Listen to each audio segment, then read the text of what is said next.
This video gives you a look at how loot and gear can be discovered and used in Darksiders II. The loot system is one of the coolest things about Darksiders II. New armor and weapons are found all the time, so you're always improving Death's gear. You mostly find new loot inside of treasure chests, but enemies sometimes drop gear when you kill them too. Whenever you find a new piece of gear, just walk up to it, and a small window will appear. This window gives a quick glance at the stat changes that will occur when you equip the item. If you like what you see, just press and hold a button to instantly equip the item without having to pause and visit the inventory screen. You can also call up the Chronicle to take a closer look at all of Death's gear. Flip to the inventory screen, then use the triggers to navigate the inventory submenus. You'll see that Death can equip a variety of gear, including his primary sights, along with special secondary weapons, such as axes and claws. These weapons can be used in conjunction with the scythes to create tons of different attack combos. Check out the important stat changes that will occur as you cycle through your gear. Death can also equip armor to boost his defense. Cycle through the rest of the inventory submenus and make sure that Death is wearing something to protect his hands, feet, body, and shoulders. Death can only equip one item to each area. Make sure he's covered everywhere to gain the most benefit. Death can also equip special talismans that grant unique advantages. The benefits of a talisman can be almost anything, like a boost to Death's health, or an improved chance to discover valuable loot. There are all sorts of different talismans, and it pays to keep them handy for different situations. All gear falls into one of 6 categorical tiers.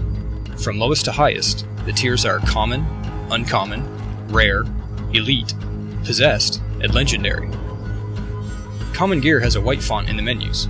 Uncommon gear has green. Rare gear has a blue font, and Elite gear has purple.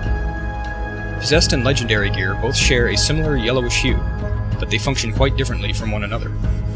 Legendary weapons are powerful, one-of-a-kind tools of destruction. You often find these after defeating boss enemies or completing special quests. A few legendary weapons are also hidden and can be found through exploration.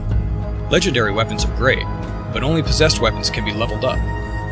Once you've discovered a possessed weapon, select it in the inventory screen and choose to upgrade it. This calls up a menu that displays all of the gear that can be sacrificed to increase the possessed weapon's experience. Watch the possessed weapon's XP bar fill as you sacrifice other items to it. High-level gear will give more XP than low-level gear. Each time a possessed weapon levels up, it gains new or improved stat modifiers. These stat modifiers can be influenced by those of the weapons you sacrifice. For example, weapons that provide a boost to Death's strength can increase the possessed weapon's strength modifier, or even add the strength modifier to the possessed weapon if it doesn't already have it. You can level up a possessed weapon 5 times. In addition to weapons, armor, and talismans, you can also find potions and gold inside of treasure chests. Gold and potions can also be found by smashing environmental clutter, such as old crates and vases. In short, swing Death's scythes at everything you see for a chance to break it open and score more gold or a potion. Gold is good to have, because it lets you buy things off of merchants, like potions and gear.